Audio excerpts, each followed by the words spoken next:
Yo, what's up guys? We're back. We're going to be doing another breakdown and predictions video this week. It's for UFC Vegas 63, Calvin Kattar versus Arnold Allen. And right before we get started on the video, like always, just want to try to urge you guys to hit the like button. Let's try to get 150 likes on this video. That would be really incredible. That would be awesome. And let's try to get some comments down below. Comment down below. Tell me what you think about my picks. Do you agree with my most confident pick with my play of the week and my main event pick, other picks like that? And if you want to get access to my bets, check out patreon.com/MMA predictionguru. There's a lot going on in MMA and just the combat sports world this week. We got the craziness with Jake Paul versus Anderson Silva, Bellator. I got 6 bets going on for the UFC already. Brave CF is going to do a show. There's going to be even Katie Taylor fighting. So quite a bit going on Saturday. It should be a fun day of combat sports. And right before we get this video started, I want to give a huge shout out to my sponsor for this video, which is cashflowmma.com. If you go to their website, cashflowmma.com, check them out. You most definitely won't be disappointed. They've had 18 years in the game, man. They've been killing it in sports betting. And, you know, it's if you want to make free money, just go over there, sign up, and you're going to get money in your pocket. So far this year, they've been up over 1,000% return on investment on their members' money. So if you go on their website, you join up, and I guarantee you that you're going to be making money with them, man. So cashonmay.com. I feel like they're some of the best MMA cappers in the world today. So right now they're going to be doing a free trial. If you use the promo code MMAGuru over on cashonmay.com, then you're going to get access to the Cash on MMA website to become a member for free for a exclusive amount of time. So go over there, take advantage of that free trial, and definitely check them out and become a member for cashonmay.com and make yourself some money. So that's going to be the sponsorship for cashonmay.com. I really appreciate them sponsoring the video. Kicking off the card here, we got Joshua Weems taking on Christian Rodriguez. And this is a short notice fight. Joshua Weems is stepping up on less than a week's notice to take this fight. Christian Rodriguez was getting ready to fight Garrett Armfield, who's a fairly similar matchup. It's a guy that likes to throw big punches and wrestle. But I think Weems is maybe even a little bit tougher fighter because he does have more of a submission threat. But Weems is coming off a big victory in June. He took on Mo Miller in a Fury FC main event. He got the 3rd round submission victory. Mo Miller is a high-level amateur wrestler, great athlete. He's a fighter that won on the Contender Series, so it put Weems back on the map. Weems overall in MMA has 10 wins out of his 12 fights. He's won 2 in a row. And he kind of fell off a little bit after he lost in the Contender Series. He fought Fernie Garcia, got knocked out in the 1st round, and it was a pretty bad loss. But obviously, due to this being short notice, him coming back in 2 wins, beating Mo Miller, who's a guy that the UFC was kind of targeting on the regional scene, it gave him this opportunity to jump in the UFC. But Weems can't afford another 1st round KO loss here, and he has to perform at least a little bit better. He is a grappler. He has 9 submission wins. Recently, he's tried to be more well-rounded, and he fought in a couple boxing matches. He fought in a bare-knuckle boxing match. And he did get knocked out in both of his boxing matches in 2019 and 2020. And he did win in his bare-knuckle boxing fight via decision, but Weems, including boxing, has been finished by strikes 4 times now. And that's a little bit alarming for a 135er. He has a lot to prove, and it's going to be tough for him to come in here and beat a blue chip prospect like Christian Rodriguez. But Christian Rodriguez, he impressed even in a loss in his UFC debut. He was a big underdog. He went up a weight class. He faced off with a streaking Jonathan Pierce. And he pushed Pierce hard. He had a good back and forth fight. Now he's back at 135 pounds for his 2nd UFC fight. And I'm high on this guy. He's a fighter that I bet on when he initially came into the UFC against Jonathan Pierce. He was a big underdog, like plus almost 400. And it didn't look like that on the night. He did a lot of damage. He definitely won around, and he pushed Jonathan Pierce quite vigorously. So I feel like Christian Rodriguez proved himself, and now at 135, he could potentially be a problem. He spent a lot of time with Rufus Sport. He was there for a lot of years. I remember guys talking about him being at Rufus Sport years back, even the Pettis brothers and things like that. And now recently, he's went to Fight Ready. He's been training with those guys over there, and that's a great gym to team up with. I mean, it's something that I think could really help progress C-Rod's skills because he's already an extremely high-level striker, and he has very good ability to scramble and kind of natural grappling ability. So if you can get with a gym that really rounds out that grappling ability, his takedown defense, the guy could be a problem in this bantamweight division. And this division just continues to get more and more rich with fucking talent, man. I mean, it's incredible how many people in this division are doing the thing. So shout out to Christian Rodriguez and Joshua Weems. I mean, I think Joshua Weems is up against it in this fight, though. I mean, we got a guy in Joshua Weems that is dangerous. I mean, he has 9 finishes out of his 10 wins, and he has a real good submission game. If you put him on his back, he is very active, and you have to be very, very mindful. But on the feet, I don't really rate his striking that highly. He is explosive, and he'll throw big punches. He's kind of awkward and moves around and closes his distance, and he is very aggressive too. Like, he'll come forward with some real heat and throw in combination, but he's not very technical. I think Christian Rodriguez is way too good for that style of striking with his footwork, with his feints, his slickness, his pull counters, his ability to, counter off the back foot and be very accurate.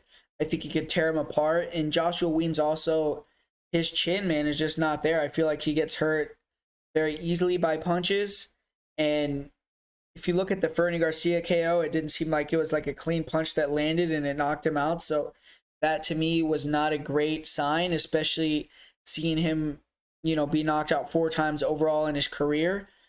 Especially when you're fighting a great striker like Christian Rodriguez with excellent footwork, feints, fast hands, 1-2s, 3-2s, 2-3s. He'll rip the body, real great punch accuracy, mixes in elbows, good kicks, very high volume. He does let some guys hold him against the cage, but his takedown defensive scrambling ability is high level. He almost hit a guillotine on Jonathan Pierce in the first round. Excellent cardio, and I think he's only going to look better here in the second UFC appearance. And I feel like Joshua Weems is someone that he's kind of submission or bust here. And, if Christian Rodriguez takes him down and gets lazy, maybe Joshua Weems could catch him in an armbar. But on the feet, I think Christian Rodriguez is way better. I think he's one of the more skillful strikers outside of the top 15 in the weight class. And I think he's going to continue to prove that. And I see him knocking out Joshua Weems in this one. Weems is stepping up real short notice. Who knows, what type of shape he's going to be in, taking this fight in like 5 days. And I think it's a lot to ask for. I think Christian Rodriguez is someone that's, a very high-level prospect. And I see him getting the win here via knockout. I'm going to say he wins via first-round KO.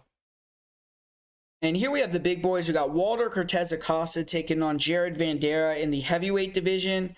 Walder Cortes-Acosta, he's making his UFC debut after a successful Dana White Contender Series appearance. Cortes-Acosta made short work of his Contender Series opponent. He took him out in the first round by knockout. And currently, Acosta has won 3 fights in a row via KO. He's undefeated at 7-0 in his MMA career. And Acosta's first 3 fights were not really against good competition or in big shows, but his last 4 fights, he's raised his level of competition. He had the opportunity to fight on Bellator 271. He got the win over Mota, who's a PFL veteran, then went on to win the LFA title where he knocked out Thomas Peterson, who was previously undefeated. And then his last fight was his fight in the Contender Series. And he's going to be fighting one of the lower level fighters in the division to start out, in Jared Vanderaa, which I think is appropriate for where Cortes-Acosta is at. And Cortes-Acosta has good boxing, some potential. But I think the UFC needs to bring him up slowly if they want him to have success. For Jared Vanderaa, he's in dire straits. He's 1-5 in his first 6 UFC fights. He's been finished 4 times. And I think the UFC is keeping him around because he is game to accept short notice fights. He'll accept fights against anybody. And, that's kind of evident. If you look at his record, he's fought guys like Spivak, Alexander Romanov, Arlovski, Alexei Oleinik. I mean, that's not usually the type of guys you fight when you're first getting into the UFC. But in his last fight, he got knocked out by Chase Sherman, which is a bad loss. Could definitely have gotten cut, but the UFC is giving him another chance here.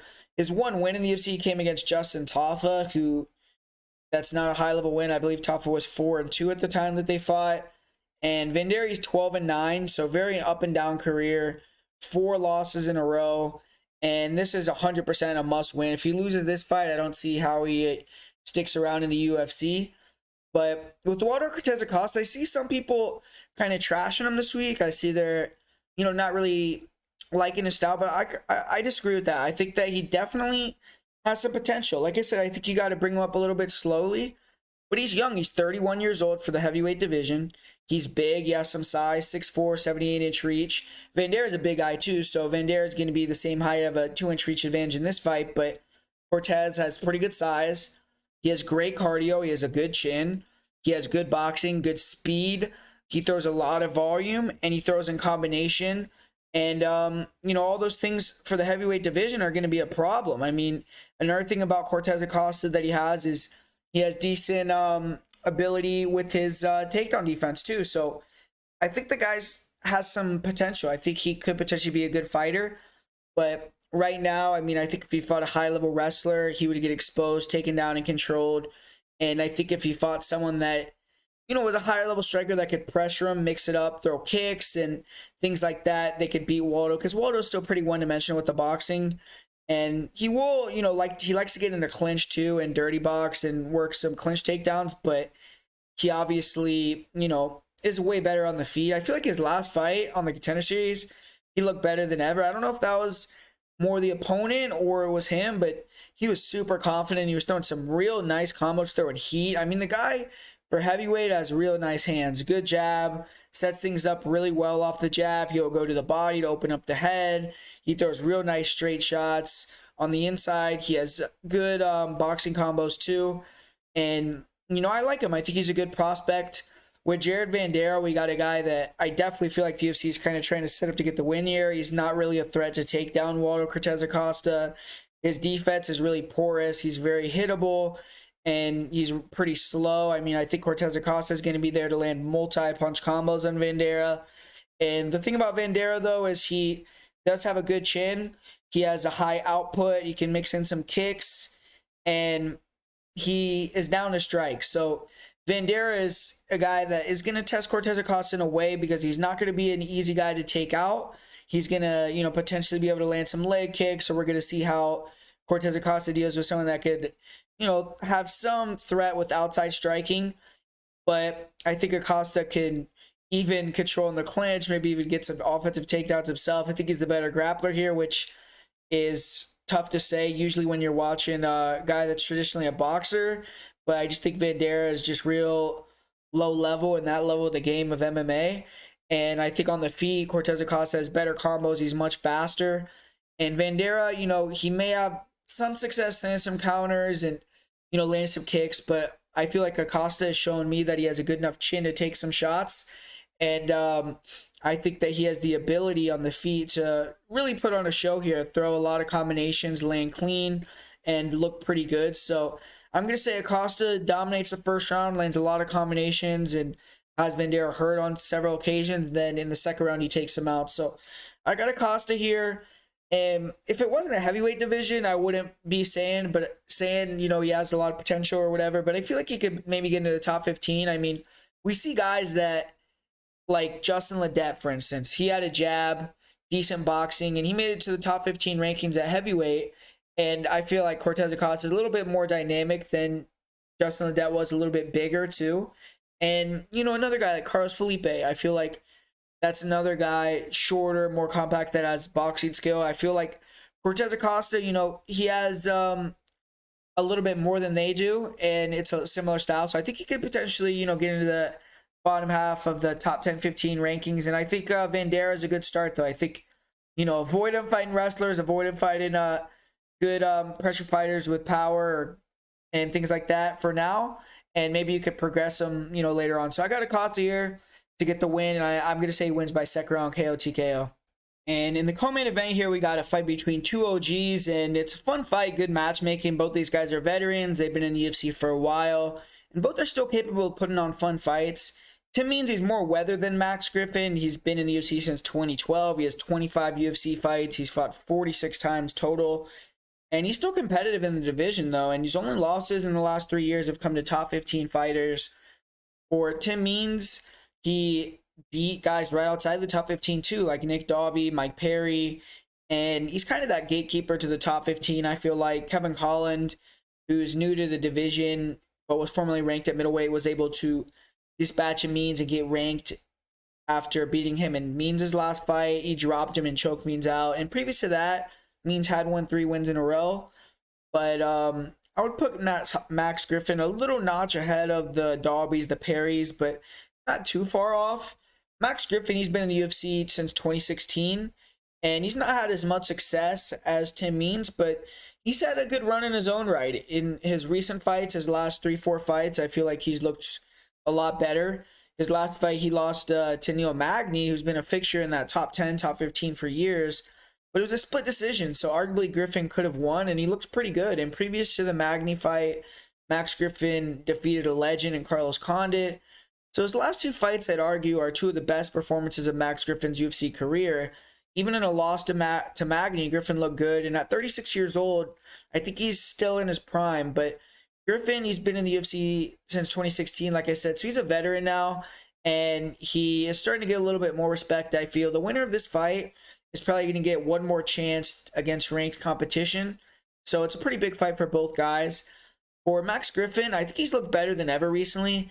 To me, his movement, his ability to cut angles and strike more intelligently has really improved quite a bit.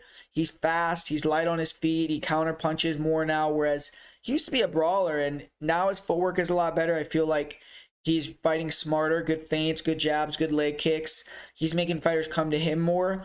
And when opponents try to get inside, Griffin is coming in, cutting angles, landing drive-by straight overhand rights, big left hooks, and he'll attack the body to open up the head. And he can close the distance really quickly. He's a good athlete, good lateral, good in and out movement, and he has big power too. So fighters aren't just going to be able to walk him down and walk through the big shots. Recently, he was able to drop Neil Magny. He rocked Carlos Condit real bad. He knocked out Kenan Song. And Griffin in round one is super strong. He has great footwork, speed, power. He fights technically. After the first, he can slow down a little bit, become more stationary, and go back to that brawling style. But he had a really dominating first round against Neil Magny. He had a pretty good third round, but second round, but Neil Magny dominated the third round. And Neil Magny started to kind of get Max Griffin tired, make him more stationary, backed him up, was effective with the jab, and holding him against the cage and things like that. And that's what Tim Means is going to be doing in a very similar fashion. So Griffin has to come in great shape, be able to move fast, side to side, use his power for 3 rounds. And Griffin, one thing about him is he does have an insane chin. He could take an ungodly amount of punishment. And I think Tim Means winning by KO is not very likely. For Griffin, if he could stick and move, use his speed, power, his footwork, that's going to be his path to victory. If he slows down and starts to stick in the pocket and exchange with Means, let Means clinch him up against the cage, that's where Means' slickness could maybe shine through. But Max Griffin, he's a proficient grappler when he needs to be. He has a pretty good takedown game. He can mix it up. On top, he's more of a control fighter. Uses the wrestling to catch his breath by just laying on top. But he maybe could mix in some takedowns here or some control time against the cage. I think he's going to have his clinch game on point. But I don't think wrestling or grappling is going to be a big part of the game plan. Takedown defense, I think, is pretty good. I think he's going to be able to keep this fight standing against Tim Means. In his losses to Neil Magny, Colby Covington, he did get out-wrestled, but those guys are higher-level wrestlers in the weight class. And Tim Means in recent years has tried to mix it up, and he has been more multidimensional. He's gotten quite a few takedowns. So Griffin has to be ready to at least know that there's going to be a threat there, but I don't think Griffin really is going to struggle to keep it on the feet too much.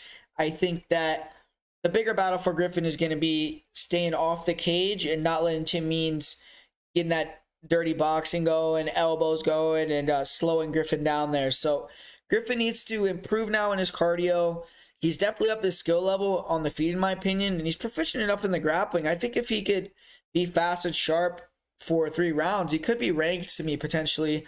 So that's kind of the next step in his progression, I feel like. And for Tim Means, he's been fighting a similar style for years. He's tall, long, lanky, slick boxing, really nasty jab, loose hand combos, real fluid combinations on the inside, pressure guy, and he's real good in the pocket, pull countering, rip the body to open up the head, mix in elbows, good dirty boxing, get in the clinch, uppercuts, short hooks, and he's going to have to pressure heavy here. Use the jab to back up into the fence, throw combos, get the clinch, try to wear on Griffin, hang on him, get him tired. And at range, Means is going to be in a little bit of trouble, man. I feel like his defense is not bad. I mean, he controls range fairly well with the push kicks, good head kick, good jab. He'll roll punches, slide just out of the way so he can counter. But he's getting older. He's starting to get clipped more and more often. His head movement is just not as fast, and his chin has always been granite, but in recent years, he's been getting hurt more and more. He got dropped by both Kevin Holland and Daniel Rodriguez before getting submitted. His cardio and output is really good, and he's going to have to try to push the pace and make Griffin, match that output that Means has. And I think Means is in danger, though, of getting clipped with a counter cross, hurt, or submitted on the outside. I did not really like how Means looked in his last fight, and he's almost 39 years old, so he's getting a little bit up there in age. He's going to have to use the clinch control, elbows, dirty boxing, and I feel like he's not going to be able to get takedowns unless he times a perfect takedown. He does get on top. I think that'll be a huge for him and potentially could, give him around there. But Max Griffin isn't just going to lay on his back either. He's going to be working to get back up to his feet. And I don't feel like Tim Means is going to be able to win this fight with wrestling. I feel like if he wins, it's going to be more clinching. But he's super gritty, man. He's never going to give up on himself, Tim Means. He's been able to keep a job in the UFC since 2012.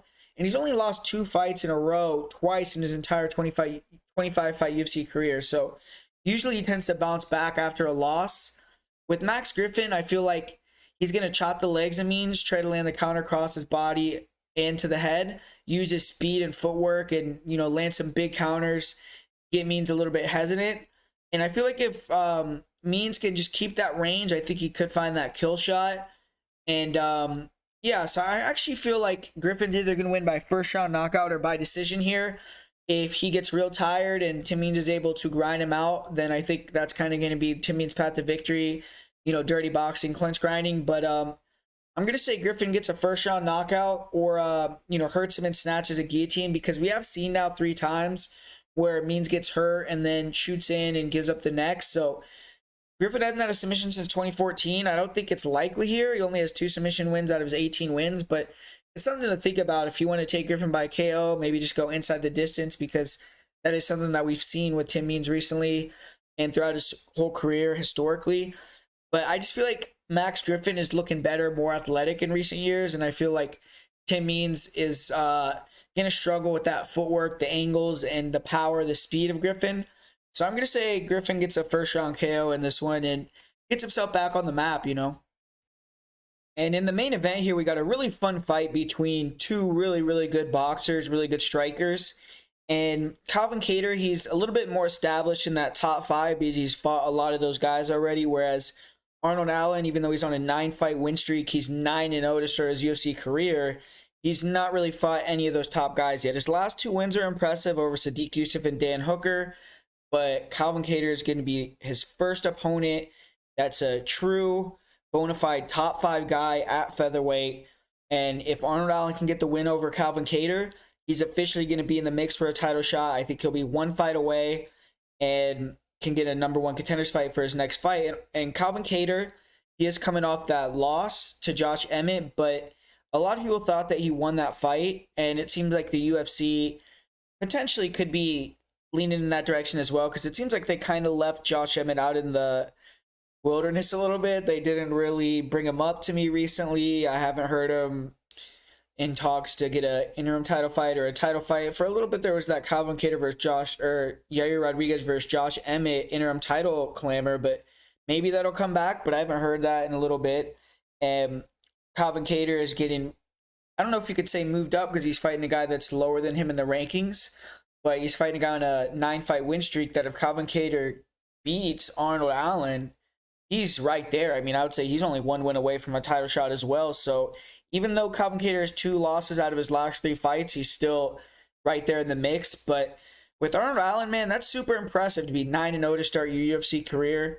He's in real rarefied air right there. I mean, there's only been John Jones, Anderson Silva, Kamaru Usman, and Khabib Nurmagomedov that have started their UFC careers on 10-plus fight win streaks. So those 4 guys, arguably are some of the best fighters in UFC and MMA history. So really, really good company to be there with. And Arnold Allen, he's a guy that I've kind of, it's been hard for me to really cap him, in my opinion, because he hasn't fought so much and some of the level of competition has not been as good. And I feel like he has shown holes, but I've been more and more impressed as he's taken steps up in competition, just at certain things about him. His mindset going into these fights, I think he is very calm, very aware of his spot in the division, and I don't think he's stressing it too much. He's still fairly young, and I think he knows that he has time to get to that title shot, and he is very cool, calm, and collected. He's not going to come into fights emotional, I don't think. He's always going to have, a cool head about him, good game plan, and I think you're not going to have to worry about him overexerting himself or having bad decisions in the octagon and things like that. And another thing that I think Arnold Allen struggles with a little bit, is guys that could mix it up, that could strike and wrestle. And Calvin Kattar, even though he has decent grappling, I don't think he's going to be able to take down or pose too much of a wrestling threat with Arnold Allen. So it's going to get a free-flowing fight and primarily a boxing fight. So that's going to be really to Arnold Allen's liking.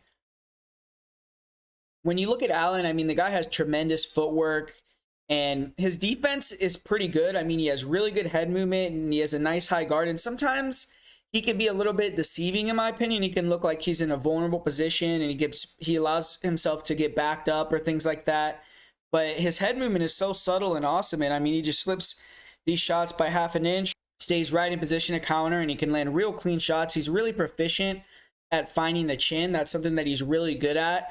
And this is going to be the first southpaw that Calvin Kattar has fought. So that's going to be something that Kattar's going to have to adjust to. And I think it's going to open up some body kicks and leg kicks for Arnold Allen, which I think the leg kicks could potentially be a big weapon for Arnold Allen in this fight. But in terms of, like I was saying, his head movement is real subtle, real nice, and he does a good job of covering up in the pocket too. So he can get hit sometimes, and sometimes it seems like he can allow himself to be backed up. But I think he does that because he has a lot of confidence and ability to find those real sneaky counters, and his ability to adjust in fights has been something that I've really liked as well. Like, I've noticed that when you see someone, block one of his combinations, or if they check one of his kicks or things like that, he'll set it up a different way, and he doesn't make mistakes more than once in fights, which I think shows a really, really, really high level of fight IQ. And I think his ability to make adjustments is going to help him in these higher level fights, man, because that's something that you need. You need to be able to think on the go and be able to change your game plan if you need to. And Allen, I think, is a little bit more well-rounded than Kattar. I think that he is a little bit faster, a little more athletic. I think his footwork is a little bit better, and I think he does a better job of, when he wants to, mixing it up and using his striking to set up the takedowns. Even though he's not the greatest wrestler and he could struggle against guys that have real heavy offensive wrestling styles, he has good setups for his body locks, and I think he maybe can mix in a takedown or two and kind of sneak one in there on Kattar. I don't necessarily think he's going to have a lot of top control time or be able to dominate with his grappling, but I feel like if either guy gets a takedown, I think it'll be Arnold Allen. And with Arnold Allen in this fight, he just has to be real careful about sticking inside with Kattar too, because even though he's real comfortable and real slick with that southpaw style from the inside in the pocket, Calvin Kattar, that's where he wants to be too, and he has a really nice jab. He sets combinations off the jab. He's going to be looking to land the pull twos and pull elbows, which are very dangerous. And Kattar can mix in these calf kicks himself. He has a decent kicking game, but I feel like Kattar, one thing about him recently is he just fought that fight with Emmett 4 months ago. That was a 5-round war, man. That was a banger. Both those guys were going at it. Before that, he fought 5 rounds in another fight with Giga Chikadze. That was a back-and-forth war. He had the 5-round beatdown at the hands of Max Holloway. Went 5 rounds in a real tough fight with Dan Ige. I mean, this guy has been putting in the work, man, and he's really taken a lot of punishment. And I feel like, getting up on 35 years old, maybe Calvin Kattar in one of these fights is going to get put out cold soon, man. I really kind of feel that could be a potential happening.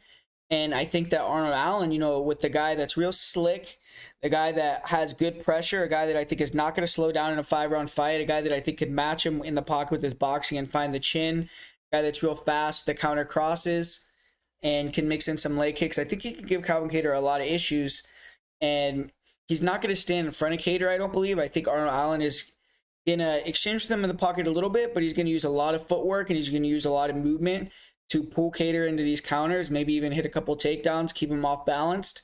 And I think he's going to be the guy that's able to make the mid-fight adjustments and continue to adjust throughout the fight. I also believe him not fighting so often, you can look at it as a detriment because he was not able to progress in his career as fast as he has. But now that you look at it in the current state, I mean, the guy is 9-0. He's 28 years old, prime of his career, basically. and he's right in position. So it worked out for him. And the fact that he's not really fought as frequently, he hasn't taken as much damage or been in as much hard fights as Kattar. Like I just said, he's coming off 4 or 5 round wars in a row. And also, you know, there's not as much footage on him. He has more time in these layoffs to improve his skill set, come into the cage with a little bit new wrinkle. And recently, you know, he's been flashing more power, being more dynamic. I mean, he blew Dan Hooker out of the water. That was a really fun fight. And with Kattar, I think he's going to be pressuring. He's going to be working that same boxing game that he usually does. But I don't think he's going to be dynamic enough to deal with Allen. I think Allen may struggle a little bit with the jabs, the combos early. But once he gets the read on the way Kattar's boxing, Kattar's speed, I think he's going to make the adjustment and be the better fighter out there. And I think he's going to start to bring it to Kattar. And even though, you know, we've seen Kattar take crazy punishment and not get knocked out, I'm actually going to say Arnold Allen becomes the first guy to finish Kattar in the UFC. And I'm going to say he TKOs him in the 3rd round here. I just have a feeling about that. I think that Allen is a real sniper. He's really good at finding that chin. And Kattar's just been taking a lot of damage recently. So I just feel a lot more comfortable being with the Arnold Allen side than on the Kattar side, even though Kattar is a little bit more established in that top 5. I think Arnold Allen is going to announce himself here. So I'm going to go with Arnold Allen to get this victory via 3rd round knockout. And as far as my most confident pick and parlay of the week goes, I'm not going to do a parlay this week. My pick of the week is just going to be on Arnold Allen to win on the money line. So that's going to be my play for the week for you guys. And for my most confident pick, I got to go with Christian Rodriguez over Joshua Weems. So thanks for watching, guys. I'm going to be back next week breaking down another UFC card. If you want to get access to the Patreon and be able to look at some of the bets I'm doing for UFC, I got 6 bets up right now. I'm going to have a Bellator breakdown video. I'm going to be doing potentially some Brave CF content, some Jake Paul versus Anderson Silva content, which, I mean, what do you guys think about that? Uriah Hall versus Le'Veon Bell? I don't know, man. But, yeah, so if you want to check that out, definitely check out patreon.com/MMA I really appreciate all the support that you guys give me. And, you know, it'd be awesome to get a few more of you guys on the page. And besides that, hit the like button, subscribe to the channel if you're not subscribed, put a comment down below, tell me what you think. Do you agree with the main card pick? Do you agree with my pick of the week being Arnold Allen?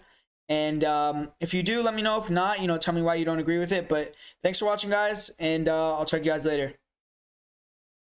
And in this next fight, we got a middleweight fight between Josh Fremd and Tresean Gore. And Tresean Gore, he's fighting for his career here, I feel. He's 3-2 as a pro, which is a very salty record, and 3-3 is just plain ugly. Bottom line, going 0-3 in the UFC is almost certainly getting Gore cut.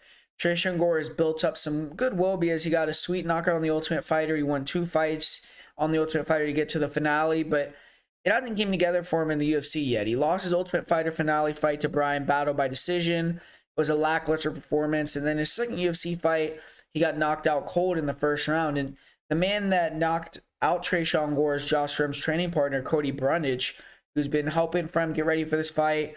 It's a chance for Gore to get his first UFC win and some revenge on Cody Brundage and Factory X. And Josh Fremd is going to have a lot of motivation coming into this fight as well. Fremd lost his UFC debut to Anthony Hernandez. As people know, Hernandez is a beast. He's a tough out for anyone. And Fremd was able to show some good things in this fight with Hernandez too.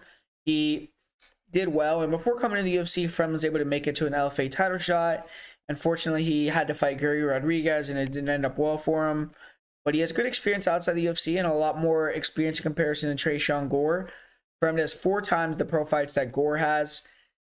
And Tresean Gore, he has potential, but it's hard to stick around in the UFC with his level of experience, and he's learning on the job. Gore is fast, he's powerful, he's sharp, he's a technical striker, but super low volume. He weights way too much. He tries to look for the big power shots. And Tresean Gore in his UFC debut, he barely threw any volume at all. He just let Brian Battle kick and move on the outside, win a decision. Tresean Gore does have a nasty left hook, a big straight right, overhand right. He throws heavy kicks. He has nice leg kicks, big head kicks, good body kicks. He's not active with his kicks at all, and they're few and far between, but he definitely has flashes where he shows good things. He has a, good high guard, but he lets fighters, get ahead of him by just throwing volume, blocking, and not returning. He's susceptible to body shots, and he also does let some shots slip through his guard. He has good hand speed. He's a good counter puncher, but unless he can flatline or hurt an opponent multiple times, his volume costs him decisions as it already has in the past. He likes to slowly move in a range, and it's not hard to find him either. He stands flat-footed, so fighters can, land shots through his guard. He doesn't really move his head. His last fight, he was doing a good job backing up Brundage, and he was making Brundage fight with his back against the cage, and he was standing in Brundage's face. He was looking for the leg kicks, but he ended up throwing a leg kick, getting out of position, then got clipped, put out cold with ground and pound.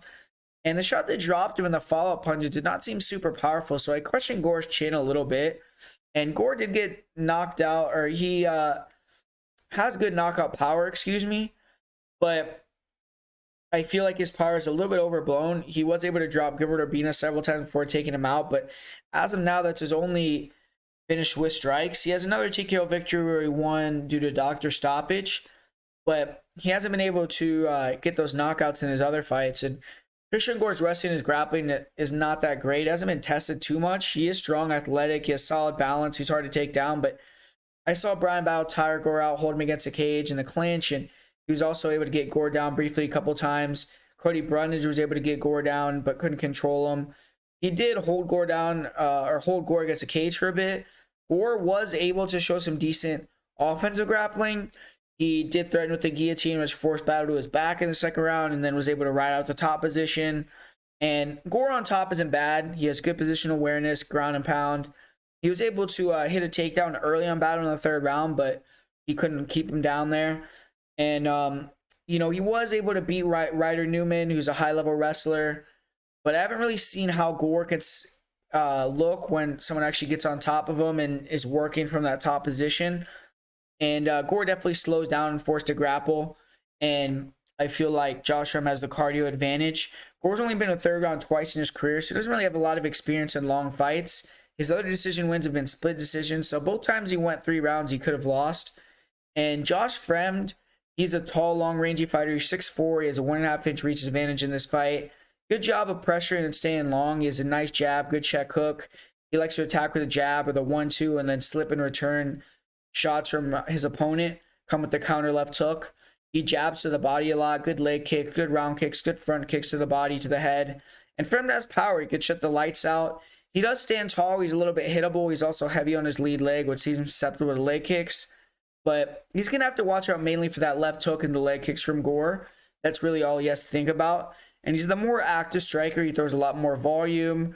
If Fremd can jab, kick, it's down the outside while effectively pressuring and controlling the distance, Fremd can make this fight easy. And Fremd did fight a similar opponent to Tresean Gore in the past in Renato Vellante. He got dropped to the left hook in that fight in the first round before coming back and taking the last 2. And Vellante is more experienced, and I think he's a little bit better at the counter-punching style than Gore is.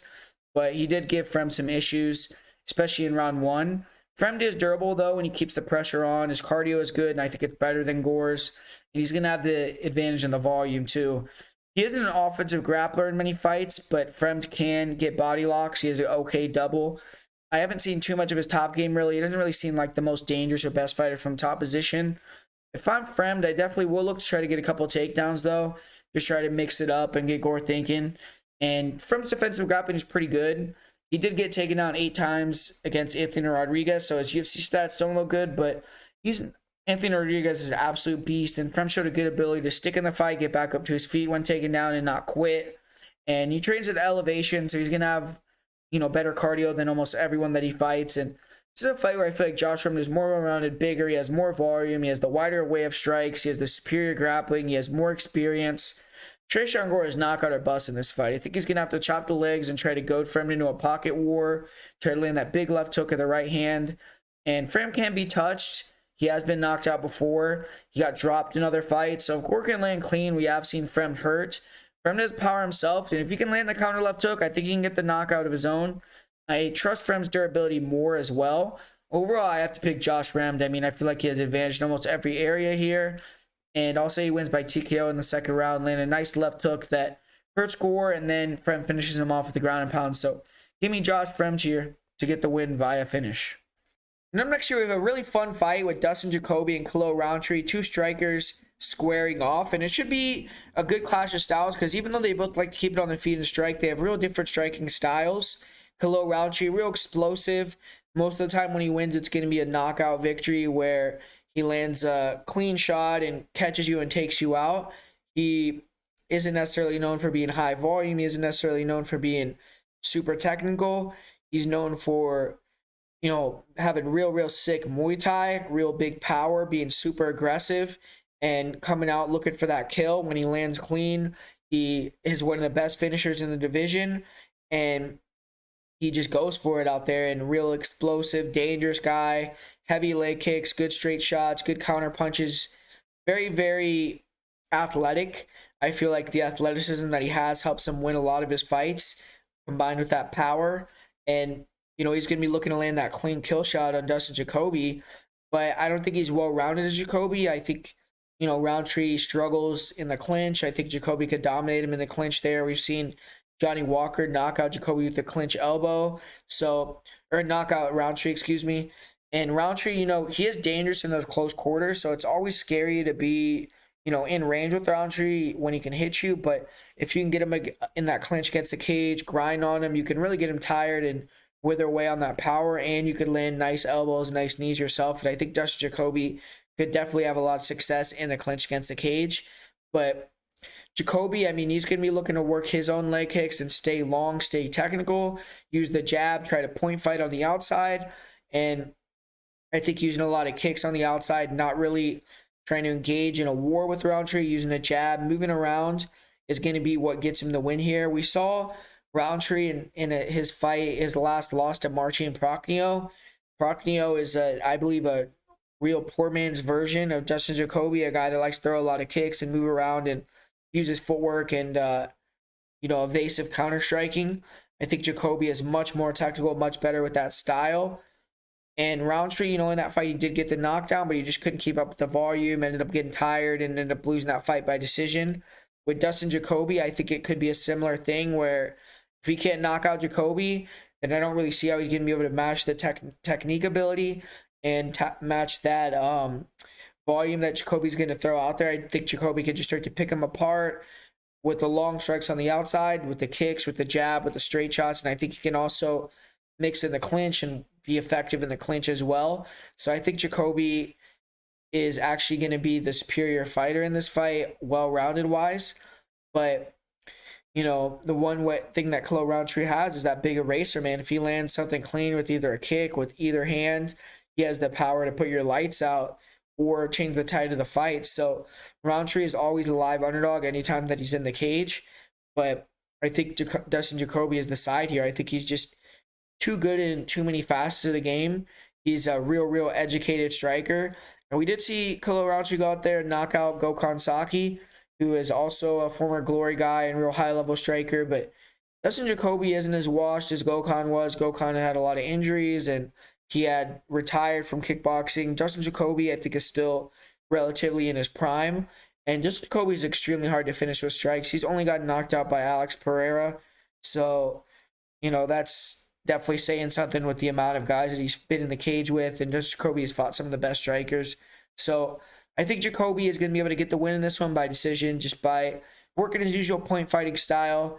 And recently, he's been showing power. He got that big knockout in his last fight, so you can't sleep on him catching Khalil Rountree and taking him out by KO TKO too. But outside of the elbow from Johnny Walker, Rountree's never really been knocked out like that. He did get ground and pounded by Yong, but that was on the ground, obviously. So I'm going to say it's a decision, but Jacoby definitely could catch him and KO him too if he lands a clean elbow or clean cross.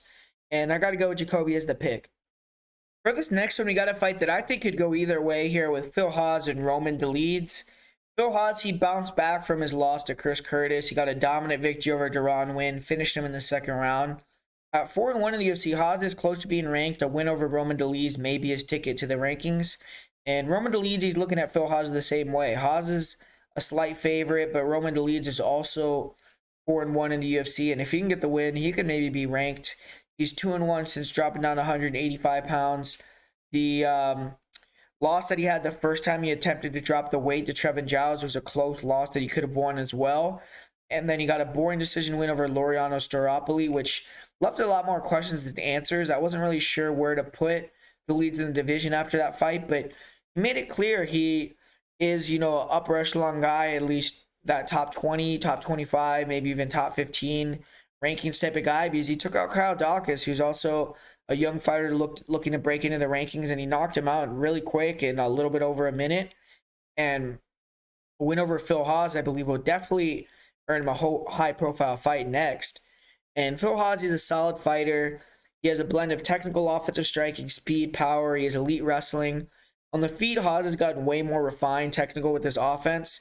He relies heavily on his ability to get takedowns by fending the level changes, but he keeps fighters off balance, then lands stinging shots. He has a sharp jab. His 2-3s, 3-2s are improving a lot.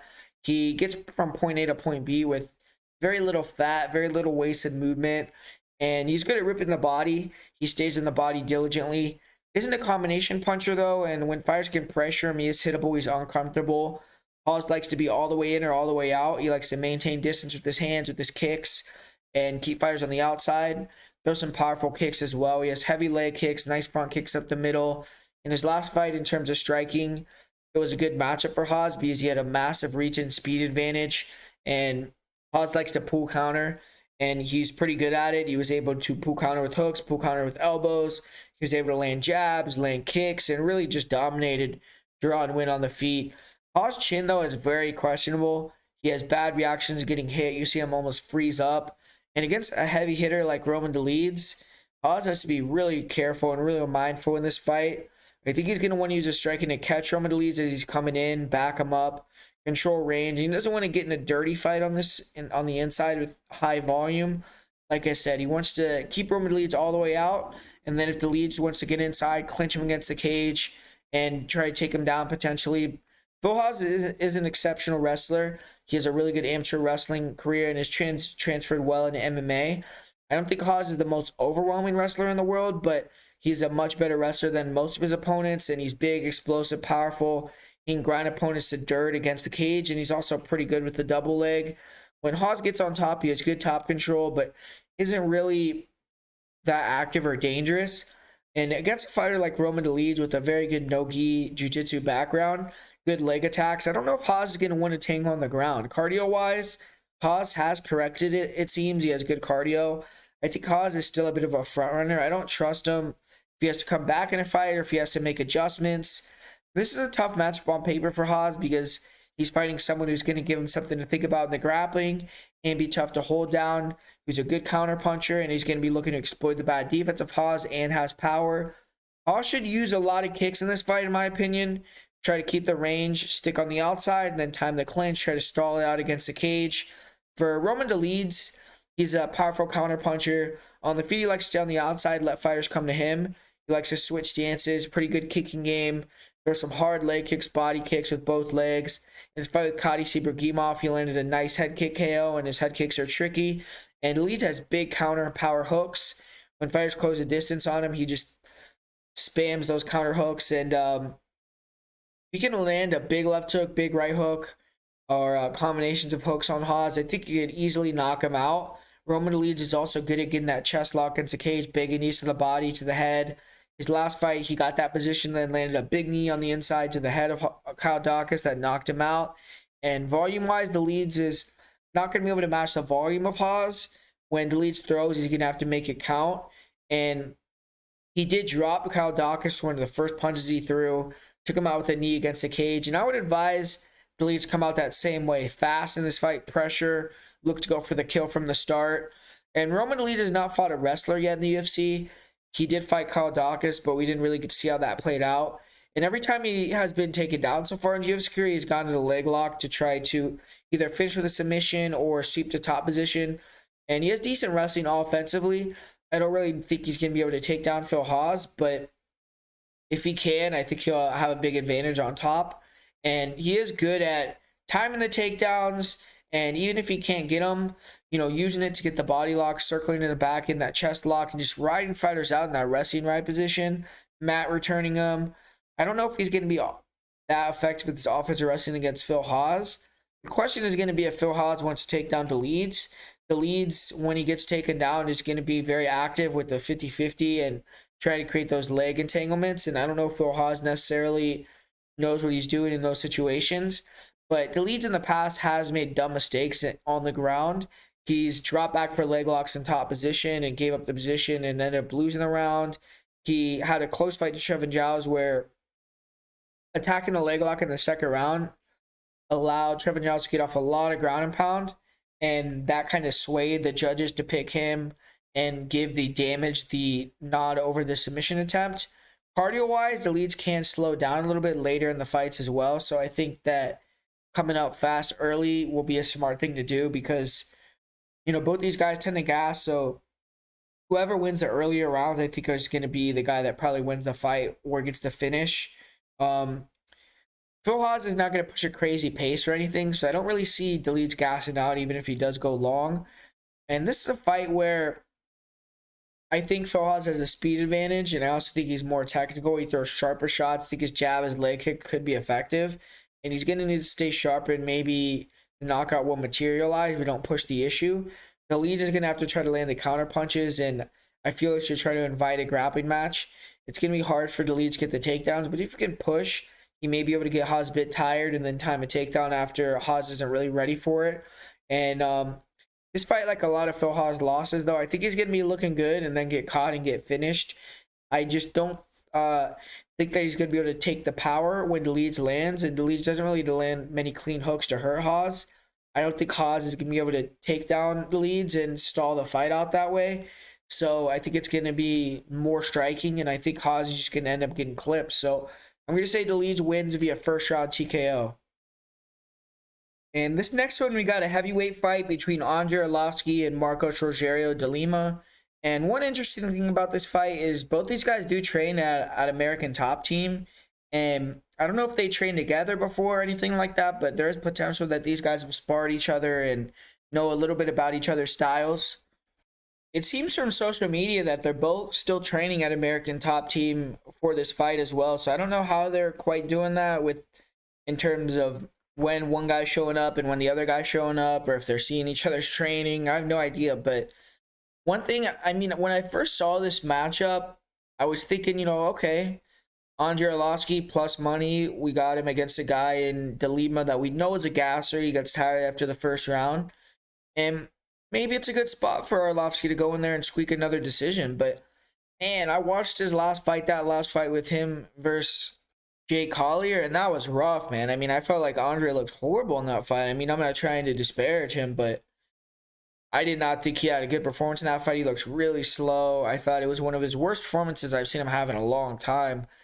And Marcos de Lima is coming off a loss as well, where same thing kind of happened to him. He went on a 2-fight win streak. He got that quick knockout over Ben Rothwell, and some people were jumping on the bandwagon, but then they gave him the 15th ranked guy, the worst guy in the rankings, with Ligor Ivanov, and he, you know, got tired after the first round and ended up losing the fight down the stretch, getting held against the cage in the clinch, getting hit with some counter punches, and you know, it just continued to show that I don't think de Lima is ever going to get over that hump and, you know, become a ranked guy. But is he going to be able to beat Andrei Arlovski? If that Andrei Arlovski that showed up the last time that Andrei Arlovski fought, I think he will be able to beat him. With de Lima, I mean, we got a guy that early on is real explosive and throws really heavy kicks, leg kicks, body kicks, and he tends to kind of, in my opinion, throw too many kicks and gas himself off the kicks that he throws. And he also has fast hands, though. He has good counter ability early, and basically what he likes to do is kick on the outside, and then when fighters close the distance on him, throw heat and try to throw real fast counter punches in combination and catch you and knock you out.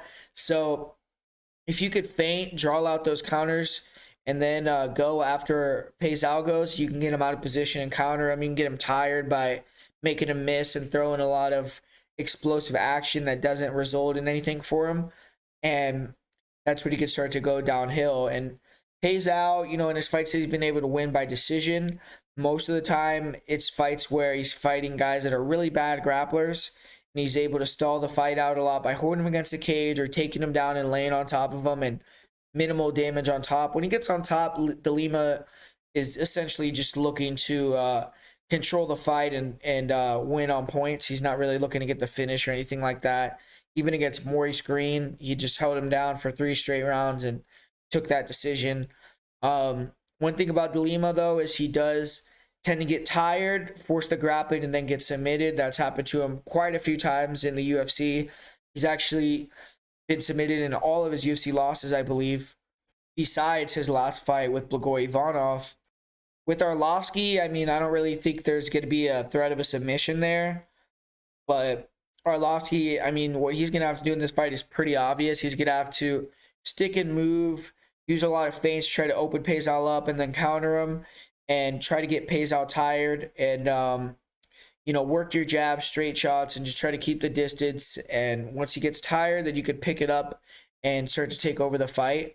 And I'm not saying that Arlovski can't do that, but just from his last fight, I thought he looked extremely slow. He was getting hit with a lot of hooks. And, man, I'm a little bit worried that Pezal might put him out here early, quick in this first round. And, Arlovski, he is someone that's, back in the day, it'd be a little bit blasphemy to say this almost, but he doesn't get knocked out very much. I mean, the guy's tough to finish. He only has gotten knocked out recently by some of the heaviest hitters in the weight class, like Jairzinho, like Francis Ngannou. We've seen him take bombs even back in the day from someone like AJ, get his jaw broken and be able to keep coming through, even though AJ is a light heavyweight. I mean, I don't care. That's still power, man. But, Arlovski, in his last fight, I thought he looked pretty bad. He was getting held against the cage, too. And I just feel like Pezal, even if he can't get the first round finish, I think that he'll still be able to clinch Arlovski up against the fence, land some counter hooks, and win another round here. So Arlovski maybe could get another, stinky split decision type of fight here, but I'm going to say Pezal actually wins by decision, which is a little bit of a strange result for Pezal. I think he could get the early knockout too, but like I said, it's pretty hard to knock out Andrei Arlovski as of late, and I'll say that Pezal maybe gets a drop in the first round or dominates the first round, and then second round wins it by holding Arlovski against the cage, kind of stalling the fight a little bit. And then the third round, maybe Arlovski comes back and wins that round. So I'll say a 29-28 type decision win for Marcos Rogelio de Lima. And in this next fight, we got an intriguing matchup in the middleweight division between Joseph Holmes and Jun-Young Park. Jun-Young Park, he's one of the more fun mid-carders to watch in the UFC. He had some really good back-and-forth fights so far. He's been able to carve out a pretty solid spot for himself on the roster. He's 4-2 overall in the company, and he's coming off a big victory over Eric Anders. His two other wins were good wins as well. He beat Marc-Andre Barriault. He beat Tafon Nchukwi. He also has a dominant victory over John Phillips, which is not as impressive. But his two losses came against Gregory Rodriguez and Anthony Hernandez. Both those guys he had badly hurt as well before getting the tables turned on him. I think Joseph Holmes is a step down in competition on paper in terms of just how good his other opponents have been, but I still think that Joseph Holmes is a very, very dangerous, difficult guy to beat, and I feel like Holmes has potential. I want to see and I think the UFC wants to see what he's worth here by giving him a tough opponent. But Jun-Young Park, he's someone that's beaten fighters right outside the top 15, so if Joseph Holmes, who only has 2 UFC fights, 10 total fights, can beat Park, that's going to be a huge statement. Holmes, he earned his first UFC victory in May. He finished Alan Amedovski in 1 minute and 4 seconds. Amedovski is one of the worst fighters in the UFC. It was an easy win, so it didn't prove a ton, but hopefully it gives Holmes some confidence and something to build off of. And in his debut, it was a bit of a disaster for him. He laid an egg. He lost to Jamie Pickett by decision in a fight he really should have won. You could chalk that up to being his UFC debut for now and maybe having some UFC jitters after he came back with a big performance in his second UFC fight, but I still think he has a lot to prove. If he can't blow his opponent out of the water like he did Amedovski, then we don't really know if he can hang with UFC competition for multiple rounds yet. Jamie Pickett, he's one of the lower level fighters on the roster, and if you can't beat Jamie Pickett, then I think there's not too many guys in the UFC you're going to be able to beat if you're competing at that same level. But Holmes has to prove that he was better than that. It's just a case of the UFC jitters on the night. And if he can beat Jun-Young Park, that's going to be a big step in doing that. And Holmes, he's really tall, he's long, he's lanky. He's going to have a big height and reach advantage in this one. He's 6'4" with an 80-inch reach. That's going to be a 7-inch advantage on his opponent. And he's a Muay Thai fighter. He has a nasty jab, real slick 1-2s, 2-3s, 3-2s, counter 2s. Very long, accurate, which gives him one-shot KO power. He only has 2 knockout wins, but I've seen him flatline an opponent with 1 punch. His last fight, he landed a beautiful knee up the middle that dropped Davidovsky before submitting him. Defensively, Holmes struggles. He doesn't move his head too much. He can float his chin. Definitely can be hit, and I think fighters that pressure give him a little bit of issues. Fighters are going to have to walk through some heat against Joseph Holmes, though, to beat him. He has potential. He has real long arm speed, accuracy, and it gives him the chance to hurt anyone early. And also, he has good rear naked choke. So against tough fighters, if he hurts them and he can't TKO them, he could submit them. Holmes just needs to keep gaining cage time against opponents who are going to try to pose a threat to him, because he's ran through a lot of opponents, and I think he also needs to improve his cardio. But Joseph Holmes, he has decent offensive grappling. He isn't the best wrestler, but he can use his length in the clinch to get takedowns. He's good at getting in the back from standing. Over half of his wins are rear naked chokes, including his 1 UFC victory. Holmes is okay defensive wrestling. I think he needs to work on it, though. He can be taken down. He can be held against the cage. He is fairly dangerous to shoot on because he has those long levers. He's going to be looking to counter with knees. He has good uppercuts. He's training with the Glory MMA now, who are really known for those knees up the middle, so he's probably only going to get more deadly with those. And in his last fight with Davidovsky, he clearly landed one. Holmes against Jamie Pickett struggled with Pickett's upper body clinches, getting held against the cage. He was also taken down with a couple double legs. Cardio costed Joseph Holmes in that fight with Jamie Pickett. And Holmes is 0-2 in decision so far.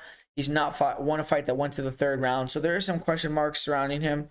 For his opponent, Jun Park, we got a really good boxer. Real nice jab. Good combinations off the jab. He likes to stick at range and then pull counter the return shots of his opponents. And when Park can get his opponents moving backwards and come forward, he has nice 1-2s. Or 1-1-2s, and on the inside he throws some nice elbows. Defense is not good, though. He does not move his head. He's very hittable, stands very tall, so he's light on his feet, but it also leaves him right there to be hit. In this fight, I think Holmes is going to try to, or I think Park should try to wrestle more than strike. On the feet, I think he's vulnerable against a very long, rangy, fast guy that throws dangerous straight shots. And Park has okay wrestling. His wrestling stats are definitely inflated because he was able to feast on the poor wrestling and grappling skills of John Phillips, but he does have a decent single leg. In this fight, I think Park is going to try to get Holmes to overextend so he can clinch and look to find a takedown against the cage or hit that single. And he'll try to catch kicks and get takedowns that way. So Holmes has set his kicks and knees up. And Park, when he can get on top, he's real heavy. He does have a good ground and pound game and good job attacking the neck to maintain position. He has a big advantage in terms of cardio and experience.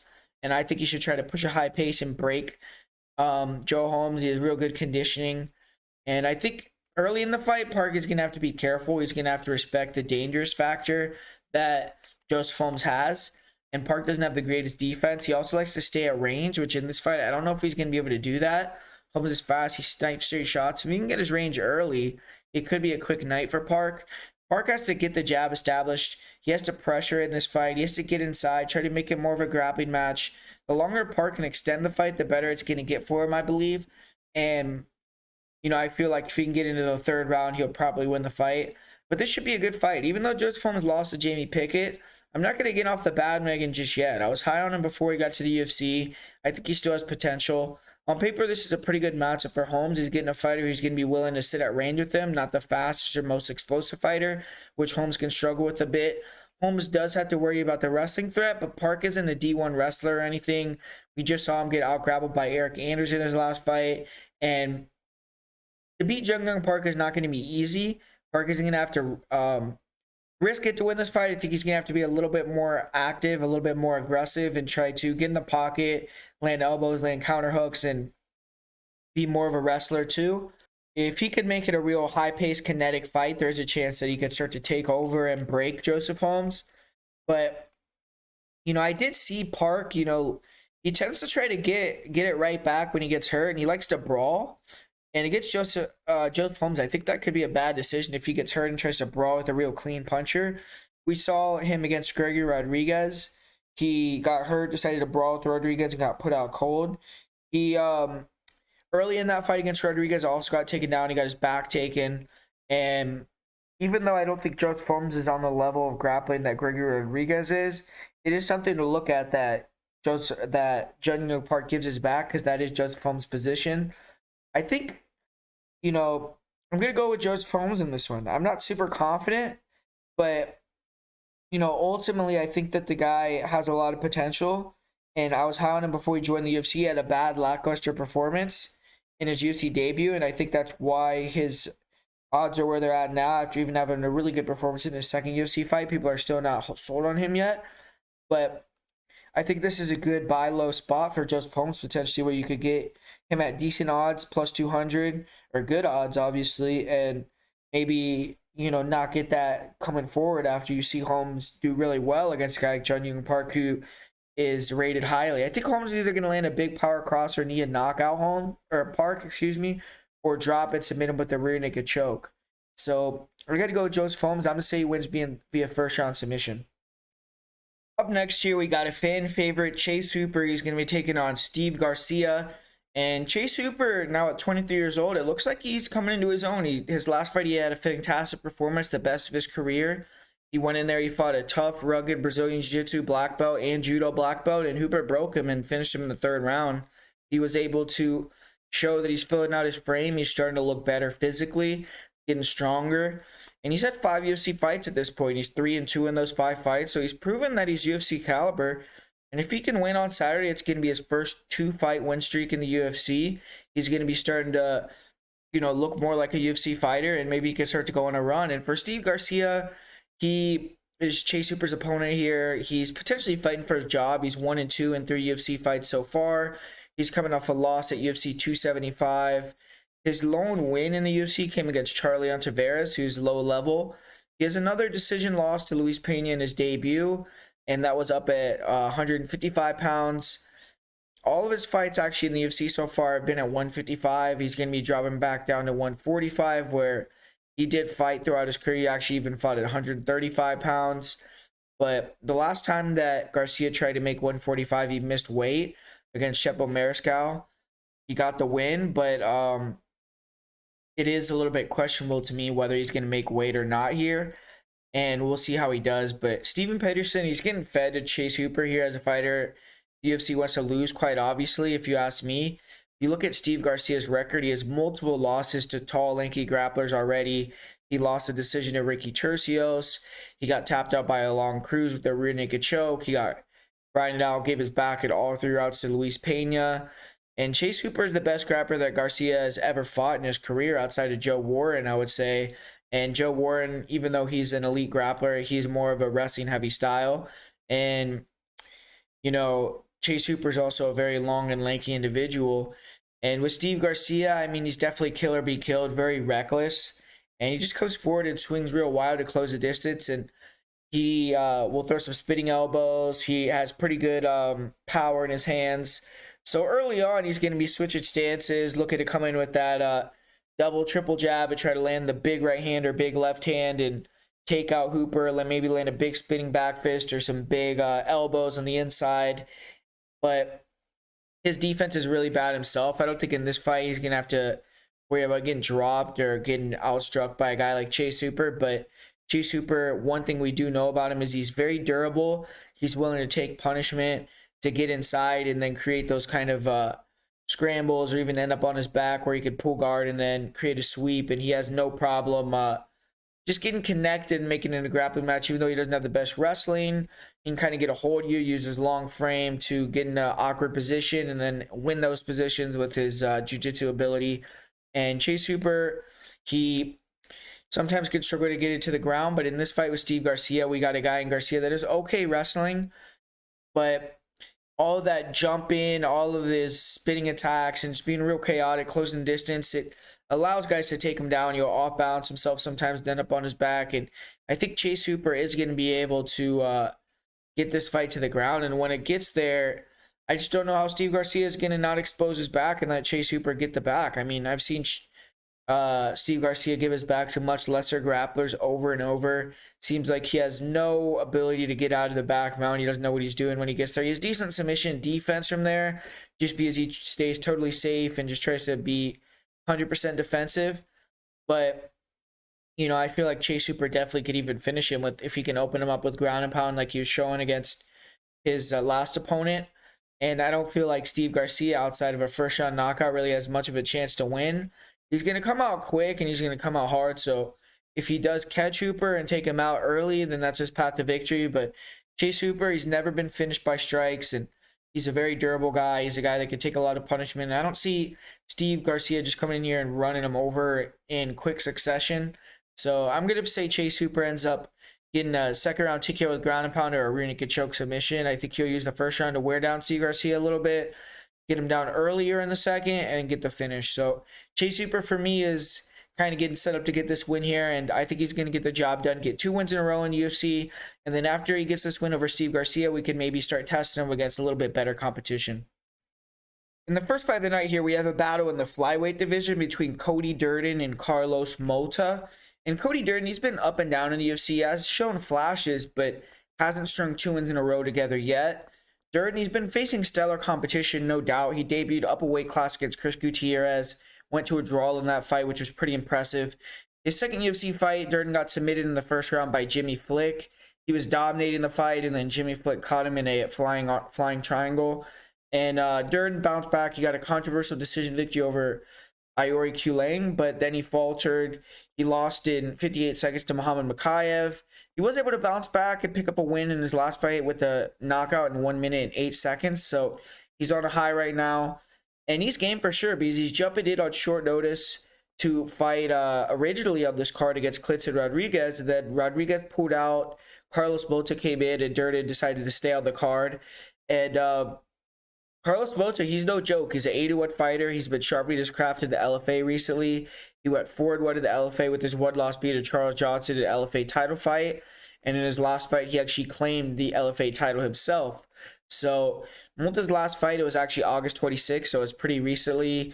And he earned a first round knockout in that one. If he stayed in shape, he should be ready to go here, even with the short notice. And with Mota, we have an explosive puncher.